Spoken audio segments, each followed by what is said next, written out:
Tad no tā, Pīksnes paziņojuma pusfināls rezultāts. Visi, kas ir palikuši dzīvi un piedalījušies Biznesa 24H no ceturtdaļu fināla līdz šim pusfinālam, pirmkārt ir pelnījuši aplausu skaits. Tas apliecina, ka jūs esat izgājuši šos kursus, vai ne? Tad nu tā, pusfināla rezultāti. Tātad, kā jau teicu, tā ir diezgan subjektīva būtībā vērtēšana.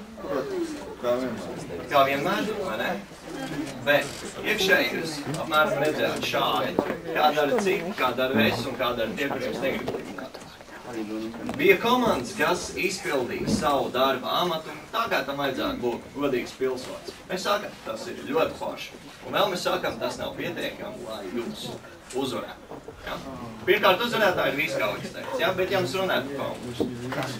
Kā arī bija tādas komandas, kas varbūt darīja uzņēmēju darbību un mazliet varbūt negribīgi un viņiem neveicās. Tos mēs arī laikam nepieskaitīsim pie uzvarētājiem. Un paliek divas lielas kategorijas. Bija uzņēmēji, kas ļoti centās, ļoti darīja, bet viņiem nesnāca. Bija uzņēmēji, kas varbūt necentās un viņiem sanāca. Un bija uzņēmēji, kas darīja ļoti daudz un viņiem sanāca. No šīm trijām kategorijām ir izvēlētas 4 komandas, kas tiek tālāk uz finālu. Jo viņiem, visiem komandas biedriem, kādam vairāk, kādam mazāk, piemīt tās īpašības, kas būtībā ir ļoti svarīgas biznesā, lai izdzīvotu tādu higiēnu vidē, kāda bija šeit. Taču kaut viens sakarīgs politikas. Un par politiķiem, politika arī tika vērtēta. Un bija arī komandas, kurās arī politiski, bija politika, protams. Visi bija vienlīdz vērtēti. Ja? Galvenais ir kāds ir glumis, kāds sasniegums. Un kā darbojās cilvēks. Ja? Šeit bija ļoti svarīgs, mēs vērtējām out of the box thinking. Ja? Un cik inovatīvs tu esi. Cik tu daudz spēji izštukot tā, lai tu ar savu viltīgumu pārspētu pārējiem masus, kuriem visiem vienāds būtībā iespējas. Tad nu tā. Tāds bumbas varētu parīdināt.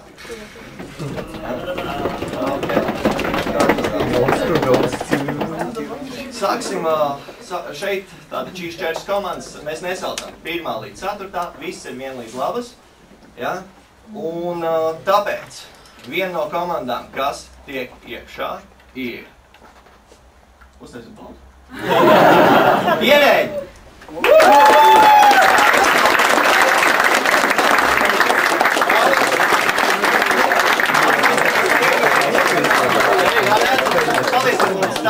Ja, visi pusfināls, lai stāv. Jūs varat arī kopā sējiet. Reiku Romāns mums darbojās tāda politikā sarkanajā valstī, vai ne? Visu viņu darbību redzēja, kas neredzēja būtībā. Viņš bija valsts kasi darbojās. Un viņš palika politikā abas 2 dienas un darbojās efektīvi. Tālāk par Natāliju. Šī lēdija izdomāja ar kolēģiem, ka vajag jūsu mašīnām pa veldu braukavētu, vajag tā kā degvielu piegādāt, vai ne? Un ka viņiem vajag monopolu tieši sarkanajā valstī. Ne? Un viņiem tas nozīmē bija ļoti liels spēcīgs ierocis, lai būtībā jūs pārtiku visu pērkat un pērkat no viņiem. Un viņi savu biznesu ļoti labi bīdīja un viņiem arī bija idejas, kas tika norēdītas. Bet viņi darbojās ļoti aktīvi. Ja? Tā kā šos cilvēkus noteikti tās pamanījuši kā aktīvs darbinieks. Saucam tālāk.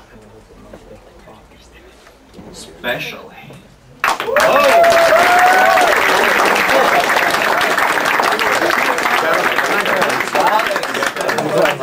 Noteiktiem cilvēkiem. Šīs ir tas gadījums. 70% ideja gāž, un tad kāds pasaka, jā, laba doma, vai ne? Un viņiem sanāca ļoti daudz ideju. Viņš bija pirmais, kas sāka demontēt, jā. Piedod, mēs tev sertifikātu neiedevam, jā, bet tomēr jūs pusfināls iegūstat īpašos Nordic Training International sertifikātus, ko mēs piešķirsim jums balvās, jā. Un vēl tu var parādīt, kas tur iekšā tajā paciņā rakstīts uz tā maisiņa. Tu var izvilkt visiem parādīt.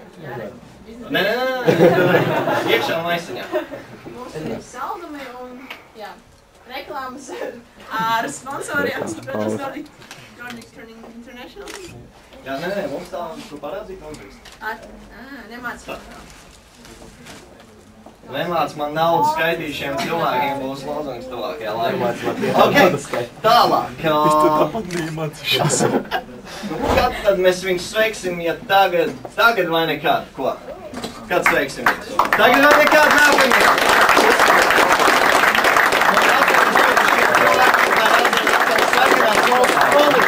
Pirmajā dienā visi bija vadošos amatos. Ja? Ļoti labi premjeras nostrādāja pirmajā dienā. Cepums tev.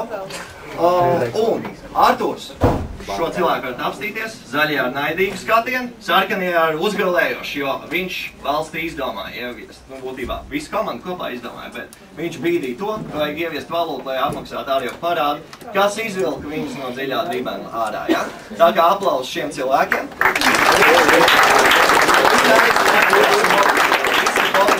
Politikas cilvēki un šodien viņi darbojās ar ļoti inovatīvām domām un idejām. Viņi atnāca ar galdu hokeju, vai ne, un tur šāsmu. Tas bija tā, tikai tā iespēja, vai ne, bet viņi domāja un visu nakti bija saspringti domājuši, varēja redzēt, ka reklāmas kampaņas visādas. Negrib parādīt to bildi? Jā, visādi. Mēs uzstājam, ka lai Uģis parāda bildi vai nekāda reklāmas kampaņa tikā rasniem uztaisīt, ja? Mēs ļoti prasam. Prasam? Jā! Uģi būs jāparāda, ja? Tā. Nu, un pēdējā komanda.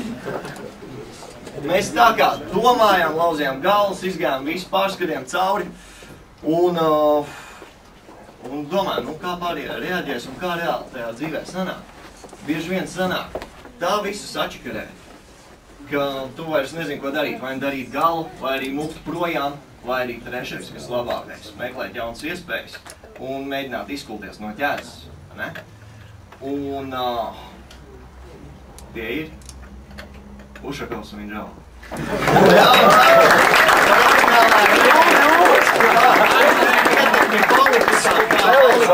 Pār kreatīvo domāšanu, kā piečakarēt valsti kā tādu konceptuālu. Mēs sakam, ka darīt brīvs, neskaistas var būt.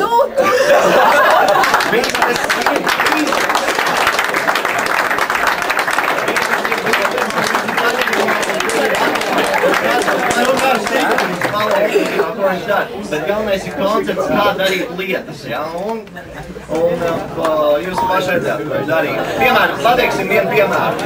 Andrejs ar saviem komandas biedriem uztaisīja aktīvu uzņēmējdarbību zaļā valstī, un tad saprat, hei, sarkanē valstī foršā. Mēs emigrēsim. Bet mēs nevienkārši emigrēsim, bet izdarīsim tā.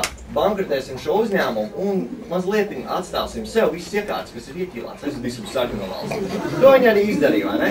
Līdz ar to nesmuka pret valsti, bet viņš meklēja politiskos patvērumus, kā redzējāt neitrālajās teritorijās. Viņi mēģināja apcietināt. Spilgts piemērs no pasaules nogalināt, jā, spilgts piemērs no pasaules oligarkiem, vai ne? Jos cilvēki mēģina caur politiku un ekonomiku un savu biznesu iegūt varu, jā? Tā kā mēs sakam, ka arī šiem cilvēkiem ir potenciāls.